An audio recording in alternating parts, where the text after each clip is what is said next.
Bien, hoy hablaremos sobre las dimensiones del desarrollo humano. En principio, esas dimensiones son cuatro. Primero, la dimensión física o corporal. En esa dimensión básicamente tendríamos que tener en cuenta tanto la alimentación como el ejercicio como el descanso. Son como los factores más esenciales para cultivar un cuerpo sano. Y es importante conservarlo y respetarlo como una de las dimensiones fundamentales, porque mucha gente, pensando en que es mucho más importante el sentido, por ejemplo, de la vida, hace un descuido absolutamente absurdo de lo que es su condición física. No me preocupa tanto en principio, porque tanto el enfoque médico como el enfoque biológico en general, como el enfoque social, cultural predominante en nuestras culturas, hacen un énfasis muy grande en ese aspecto. Y no solamente hace un énfasis, sino que tiene programas y desarrolla muchas actividades en torno a ese desarrollo motriz, físico y digámoslo,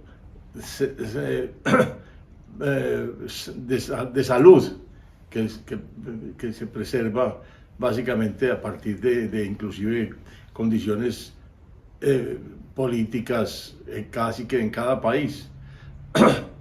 Sin embargo, vale la pena detenerse en él y hablar de él, de la importancia que tiene, porque como complemento siempre puede ser un fundamento del desarrollo de los demás. Pero pasando al segundo nivel, podríamos decir que el segundo es el aspecto mental.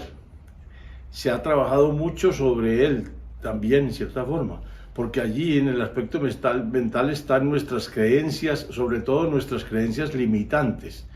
En los últimos años se ha trabajado mucho en lo que es el desarrollo de las creencias limitantes, su reprogramación subconsciente, sus distintas maneras de llegar o bien por la supraconsciencia o bien por la reprogramación directa del subconsciente a nuevas creencias potenciadoras. De todas maneras, hay una influencia grande en la cultura acerca del trabajo necesarísimo de cuidar nuestra dimensión mental. En tercer lugar, hay un aspecto tal vez más difícil, que es todo el aspecto emocional, toda la dimensión emocional. En esa parte hay muchas más dificultades. ¿Por qué? Porque tanto desde la adolescencia como desde la niñez, la vida del adulto medio, la vida del adulto normal, están asediadas muchas veces por unas condiciones de ansiedad manifiesta y reiterativa, muy complicadas. Es tanto que este siglo ha sido considerado como el siglo del estrés, el siglo de la depresión. Y he visto muchos médicos que cuando han sido asaltados sistemáticamente por el diagnóstico de un estrés permanente alto, permanentemente alto, casi que sonriendo resignadamente dicen: esa es la enfermedad del siglo, como ajustándose a esa realidad, sin realmente hacer algo importante por transformar eso. Pero la verdad es que hay muchas técnicas antiestresantes, hay muchas técnicas de relajación, hay muchas técnicas de reflexión y de meditación que pueden ayudar y conducir a unos estados mucho más tranquilos y más de control de la ansiedad estable. Y de todas maneras, aunque la incidencia de la depresión es altísima porque es casi que la mayor fuente de incapacidad de lo que va a recorrido del siglo XX. Si nos ponemos a mirar las causas de incapacidad en el mundo, la mayor y la más contundente es la depresión. Es como la que genera más horas de ausencia al trabajo.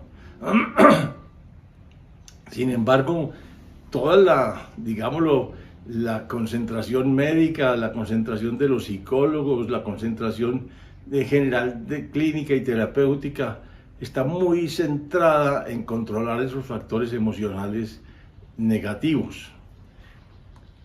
Sin embargo, hay una cuarta dimensión que es la que más me inquieta a mí y la que más me preocupa, porque en el mundo moderno es tal vez la más descuidada y la más crítica, y es la búsqueda del sentido. En la búsqueda del sentido hay una ausencia muy grande, porque hay mucha gente que no le interesa, que simplemente se acomoda a las influencias que su familia, su medio ambiente normal le trae, y sigue por el camino que ese entorno le traza, y no se preocupan de definir realmente qué es lo que para ellos es más importante y más definitivo en su vida.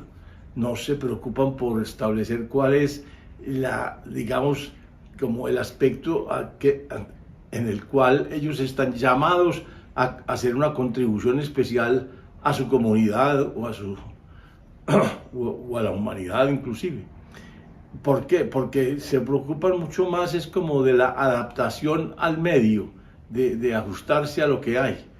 Pero en ellos están cosas muy, muy complicadas. Por ejemplo, todos esos tránsfugas, digamos, digitales, que están como al vaivén de lo que vaya sucediendo en el mundo digital, y que se van acomodando a todo lo que aparezca, de inteligencia artificial, de programación, en fin, donde básicamente como que lo que les interesa es tener un trabajo elemental que les permita vivir y que les permita mantener sus entretenimientos básicos, pero con digámoslo, un olvido muy sistemático de cuál es realmente el sentido que tiene su vida. Y a raíz de unos pacientes, muchos pacientes que tengo en un periodo ya crítico sobre esta dimensión, yo me doy cuenta de que hay momentos demasiado cruciales. Es demasiado crucial, por ejemplo, que un tipo después de los 80 años se pregunte todavía cuál puede ser el sentido de su vida. O sea, ha pasado 80 años sin interrogarse eso. Y ya llega un momento dado en que casi que la pregunta sobra porque no hay tiempo de solucionarla. Entonces, pero hay además otro montón de situaciones muy complejas en la vida. Por ejemplo, un montón de gente joven que ha decidido cosas como esta: no tener hijos, por decir alguna cosa. No tener hijos porque les parece que es un atraco traer gente a un mundo que consideran que no es correcto, que no está evolucionando de manera acertada, atinada, a un mundo que lo único que puede garantizar es aportar, digámoslo, ansiedad, angustia y dolor a los posibles descendientes. Es porque no tienen el sentido de la vida. Y de pronto cuando se recapitulan y ya quisieran de pronto sí tener descendencia, ya han llegado a niveles de edad en que cualquier intento sería un riesgo absolutamente inadecuado de correr. Entonces son momentos en donde se revela muy claramente esa falta de haber trabajado sobre el sentido. Y todavía peor, lo he visto muy cercano en mi familia, muy cercano, porque es que en mi familia yo puedo mirar un montón de elecciones profesionales que son fallidas, que no han colmado realmente la expectativa personal de cada persona, y que no han representado para cada uno de ellos la idea de un mejoramiento permanente, de una contribución permanente social, de un sentido básico, de una dedicación básica de su vida hacia algún elemento, área o campo donde puedan realmente ser útiles y servir. Cuando eso no existe, entonces la gente termina con un vacío gigantesco, pero es gigantesco porque es que ya viejos tratando de encontrar a toda carrera, rapidito, un sentido, eso no aparece de esa manera. Y recientemente me ha llamado mucho la atención lo que ha ocurrido con el nuevo Papa, el Papa León XIV, por dos cosas muy importantes. El hombre es muy somero en sus expresiones, muy sencillo, muy poco, digámoslo, muy poco verbal, habla muy poco, pero muy esencial, es muy sabio. Y para mí cualquier sabio es demasiado importante, no importa a qué corriente de pensamiento pertenezca, a qué religión pertenezca, a qué institución pertenezca, no me importa. Y no me importa porque para mí las instituciones no pueden ser sabias, nunca son sabias. Las únicas que pueden ser sabias son las personas. Y eso es muy escaso. Las personas pueden ser sabias, pero a poquitas que son sabias y que nos dan una luz cada vez que hablan y que nos señalan un camino o una situación o nos develan un sentido de una realidad. Hay dos expresiones del Papa León XIV que me llamaron profundamente la atención estas últimas 2 semanas. La primera es esta, considerando como su misión, decía, no es tanto guiar lo que me lleva, lo que me conduce es el deseo de descubrir cada vez más cómo se puede amar más al rebaño. Fíjense bien, ¿qué relación puede haber entre guiar a un rebaño y el hecho de aprender a amarlo sistemáticamente? Porque es que el que aprende a amarlo tiene que estudiarlo, tiene que darse cuenta. Ese rebaño cuando se altera, cuando se inquieta, bajo qué condiciones se tranquiliza, cuándo puede tener situaciones de más tranquilidad y alegría, cuántas circunstancias lo llevan a que tenga un periodo de salud más amplio, más duradero en una determinada etapa de su vida. ¿Qué lo lleva a entusiasmarse? ¿Qué lo inspira en un momento dado? ¿Qué lo lleva hacia metas de altísima creatividad? ¿Qué celebra? ¿Qué ocasiones le parecen importantes celebrar y qué momentos le parece importante hacer memoria, construir monumentos, estatuas que recuerden episodios o momentos claves de su historia? O sea, conocer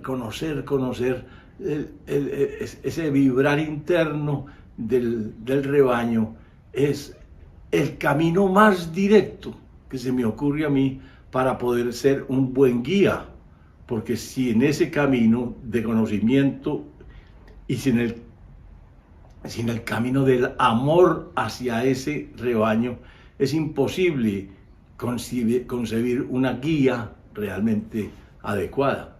Es casi que inherente a la sola idea de guiar el hecho definitivo de aprender a amar.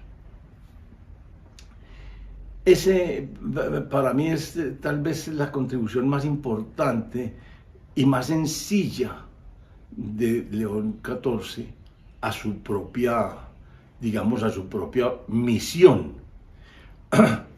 Pero el camino para lograrlo es todavía más iluminador, porque él se da cuenta de que en este momento hay mucha gente tratando de contribuir y tratando de guiar.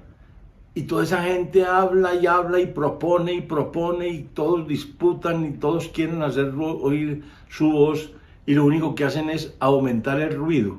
Entonces él afirma, él dice, hay mucho ruido, nos hace falta un gran silencio que nos permita escuchar a fondo qué queremos, para dónde queremos actuar, sobre qué queremos incidir. Sin ese gran silencio nosotros no encontraremos la dirección. Y eso para mí es de una capacidad, de una luminosidad increíble. Porque digo, para mí no me importa de qué iglesia sea, de qué institución sea. Lo que me importa es que cuando un ser humano tiene sabiduría, lo que hace cuando habla es que ilumina el ambiente en que estamos viviendo, ilumina las circunstancias en que estamos desenvolviéndonos, ilumina el sendero en que podemos proceder. Y esos dos acertos, esas dos afirmaciones del Papa León XIV para mí son tan breves pero tan iluminadores que son francamente arrobadores para mí. Me han permitido no solamente dormir con mucha más tranquilidad desde el día en que se los oí, sino confiar en que la sabiduría nos asiste a través de grandes sabios y grandes hombres, y que a través de ellos alcanzamos niveles altísimos de reflexión y de visión de la vida. Y no me confundo con las instituciones, vuelvo a decirlo. Por ejemplo, ¿por qué? Porque para mí, por ejemplo, el Papa Francisco no fue de ninguna manera un ser iluminado, de ninguna manera. Para mí no, porque para mí el hecho de que él hiciera, por ejemplo, permitir que el Partido Comunista Chino fuera el que nombrara los obispos de la China, es para mí un acto absolutamente equívoco. Es subordinar la labor evangelizadora de esa iglesia a una condición política. Es subordinar la misión evangelizadora esencial que define a la iglesia a una condición sumamente pasajera como la condición política. La manera de aproximarse a Cuba, a Fidel Castro, el admitir ser recibido por un jefe de Estado como Castro en un vestido simplemente de sudadera deportiva, como si fuera un acto totalmente intrascendente, la visita del Papa a la isla de Cuba. Eso para mí no puede ser un acto valioso, no es ningún acto valioso. Para mí no hay ningún acto de humildad importante que tenga trascendencia ante un tirano. Un tirano no recibe eso, no es capaz de recibir eso, y por lo tanto de tomar eso como un motivo de reflexión y de cambio. No puede. Entonces eso para mí es equivocado, es totalmente equivocado. Entonces, por ejemplo, invitar a un presidente como Milei al Vaticano para sugerirle que un gran jefe siempre tiene que vigilar el bienestar de sus subordinados, para sugerirle que él está gobernando mal y que tendría que hacer tal vez un giro de los muchos guiños que hizo Francisco hacia la izquierda, para luego tener que recibir del mismo Milei una lección bien contundente, porque de pronto Milei escucha ese reclamo y en forma serena, tranquila y plenamente respetuosa define su posición. Dice: Santo Padre, la caridad ejercida desde el Estado no es amor, es esclavismo disfrazado de compasión. Y eso para mí es una cosa demasiado importante, porque con eso, ¿qué hizo? ¿Qué pasó con eso? Que Francisco tuvo que callarse, no tuvo ningún argumento frente a esa claridad. Y se llegó allá por tratar de guiar por un camino equivocado, sin luz a un presidente como Milei. Y se llevó allá a recibir de Milei como si él fuera un niño chiquito de 5 años incapaz de comprender la lección de que en esas cosas hay que mirar mucho más profundamente que la mirada superficial. Entonces, para mí hay una parte fundamental, y es, si nosotros queremos atender a la cuarta dimensión fundamental de nuestra vida, que es el sentido, necesitamos decir con León XIV, hace gran falta un inmenso silencio donde podamos escucharnos. Con todo el corazón, los espero en el próximo.